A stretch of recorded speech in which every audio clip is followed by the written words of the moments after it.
In the past year, hospitals, pharmacies, tech companies, Las Vegas's biggest hotels and casinos have been paralyzed by ransomware attacks in which hackers break into a corporate network, encrypt or lock up critical files, and hold them hostage until a ransom is paid. It's a crime that has been growing more costly and disruptive every year. Now, cybersecurity researchers fear it's about to get worse, with the emergence of an audacious group of young criminal hackers from the US, UK, and Canada the FBI calls Scattered Spider. More troubling, they have teamed up with Russia's most notorious ransomware gang. The story will continue in a moment.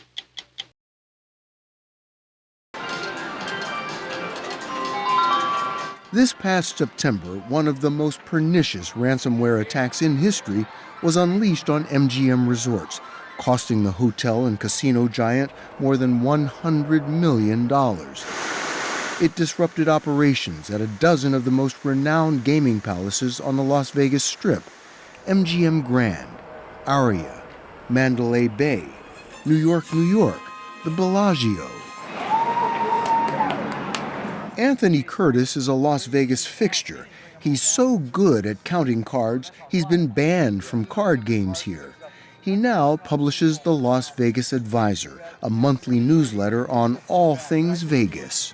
Incredibly, when it happened, I was in an MGM property, and it happened while we were having dinner, and there just began to be a rumbling that something was going on. When I went down into the casino, I could see then that slot machines were sitting dark, people were scrambling around, the shutdown was starting to take effect. Across the Vegas Strip, thousands of slot machines suddenly stopped paying out. So all of a sudden now people are going, how do I get my money? What's wrong? And the people were sitting there waiting and couldn't get paid. Were they angry? They were getting angry, yeah. And this was just the tip of the iceberg. Elevators were malfunctioning. Parking gates froze. Digital door keys wouldn't work. As computers went down, reservations locked up and lines backed up at the front desks. Anything that required technology was not working. Sounds like chaos. Nobody knew what to do. And including the employees. The employees just had to, beg forgiveness and patience. Look, it's corporate terrorism at its finest. The company declined our interview request, but at a conference a month after the hack, MGM's CEO admitted the disruptions were devastating. For the next 4 or 5 days, with 36,000 hotel rooms and some regional properties, we were completely in the dark. The hackers demanded $30 million to unlock MGM's data. The company refused, but they still paid a price: $100 million in lost revenue and millions more to rebuild their servers. So how did the intruders get in? Through a technique of deception and manipulation called social engineering. First, hackers zeroed in on an employee, gathering information from the dark web and open sources like LinkedIn. Next, a smooth-talking hacker impersonating the employee called the MGM Tech Help Desk and convinced them to reset his password. With that, the hacker was inside MGM's computers and unleashed the destructive malware. Anthony Curtis says it was the cyber criminals' version of an Ocean's 11 heist. They're doing it the old-fashioned way. I mean, they're doing it the new way, but with the old-fashioned goal. They want to get the money. What do you make of that? I don't want to be too glowing like I like these guys, because they're just crooks, right? But these hackers were able to turn the tables. The casinos have their systems, they have their protections, they have their experts, they have their security. These guys are better. Later, MGM's biggest competitor, Caesars, admitted it also suffered a social engineering attack around the same time, suspected by the same group. But Caesars paid a ransom, reportedly $15 million, and suffered no disruptions. From an FBI perspective, our position is we recommend a ransom not be paid, but we understand it's a business decision during a time of crisis. Brian Vorndran is head of the FBI's cyber division. He told us ransomware attacks have grown increasingly brazen. Any way you look at the numbers, it's a problem for the global economy and for the U.S. economy and for the security of the United States. There's estimates that global losses exceed $1 billion per year. Have you made any arrests in the Las Vegas cases? We're not going to talk about specific cases or specific companies with whom. But he did point us toward the prime suspect. When we talk about the actors behind some of the more recent ransomware attacks, the name that's generally raised is Scattered Spider. And that's a criminal group that we have a lot of attention on because of the havoc they're wreaking across the United States. Scattered Spider is what the FBI calls a loose-knit web of predominantly native English-speaking hackers responsible for the casino hacks and dozens more. Their specialty is social engineering. Part of their success is because they are fluent in Western culture, they know how our society works, they know what to say to get someone to do something. Allison Nixon is Chief Research Officer at Unit 221B, a cybersecurity firm that focuses on English-speaking cyber criminals. She says Scattered Spider is just one of many illicit hacking groups, all part of a sprawling collection of online criminals calling themselves the Community, or the Comm. The Comm is a subculture. It is specifically an English-speaking youth subculture that has arisen in the past few years. It's very new, but it's surprisingly disruptive. Members of the Comm have hacked into companies like Microsoft, NVIDIA, and Electronic Arts. How many people are involved?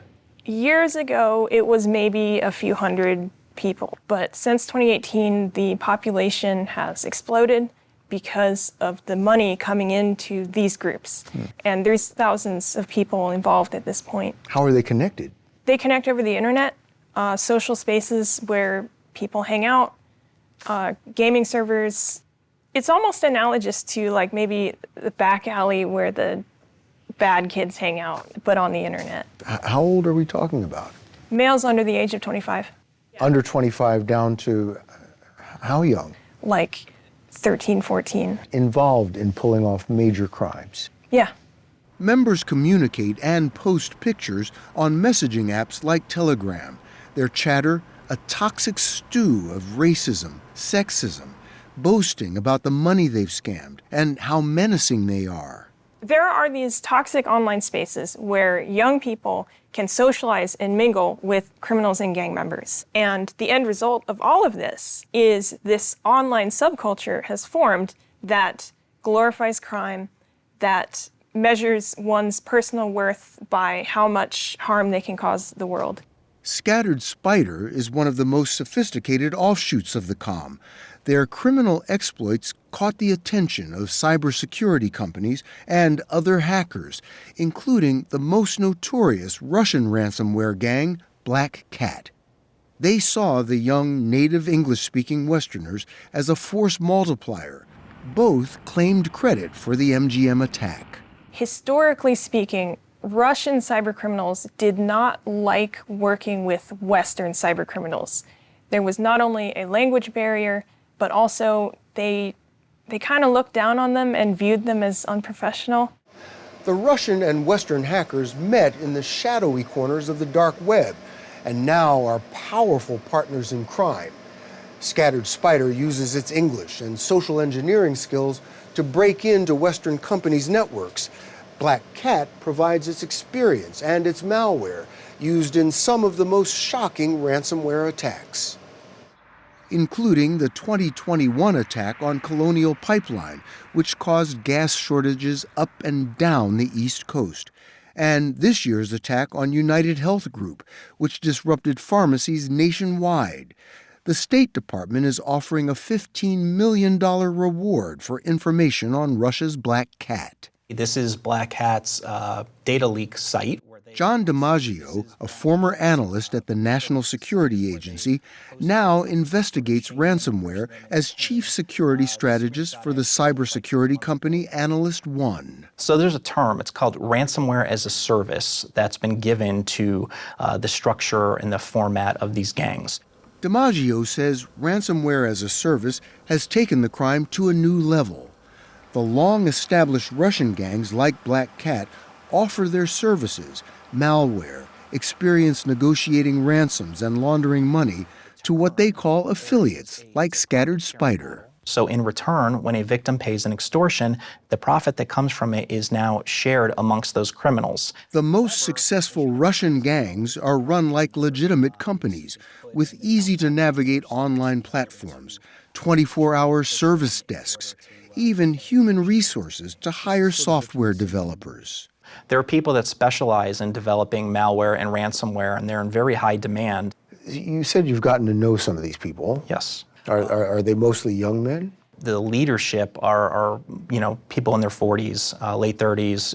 They're people that have got experience, the people that have a financial background. DiMaggio says the Russian government provides a safe haven for ransomware gangs. As long as they don't target, an organization that falls within Russia or the former Soviet state, they don't get prosecuted. It's not considered a crime. It's not considered a crime to attack American businesses? It's crazy, right?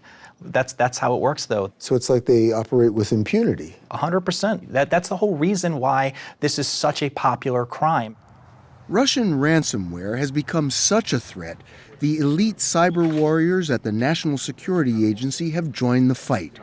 Before retiring last month, Rob Joyce was NSA's director of cybersecurity. He told us the Colonial Pipeline attack was a wake-up call. It caused us to step back and decide that we had to put more resources into this foreign threat. So one of the things NSA has, we have hackers. And it really, at times, takes a hacker to defeat a hacker. That's the value NSA can bring, is we can identify people, specific people involved in some of these activities. The NSA helped identify the Russian hacker responsible for the Colonial Pipeline attack. And in January 2022, after months of negotiations, Russia arrested him and other accomplices. But 5 weeks later, it all came undone. Following the Ukraine invasion, those people were let out of jail. So they're back in business? Yes, sir. And now they've teamed up with the young native English speakers of Scattered Spider. The FBI's Brian Vorndran calls it an evolution of cybercrime. So in the case of Scattered Spider, is it powerful that they are with Black Hat? Of course. I think that it's important to know that we are against a very capable set of adversaries. They're very good at their work. We're also very good at our work. In January, the Bureau arrested a 19-year-old from Florida, Noah Urban, charged with stealing cryptocurrency. He's pleaded not guilty. Cyber investigators have tied him to Scattered Spider, but so far not to the casino heists. The Scattered Spider hackers who did pull off the attack are still online, hiding in plain sight, in unholy alliance with Russians. Allison Nixon calls Las Vegas a harbinger. The level of cybercrime has risen to the point where it feels overwhelming, and every year it gets worse. And it feels like, as defenders, it's almost like we're winning every battle and losing the war.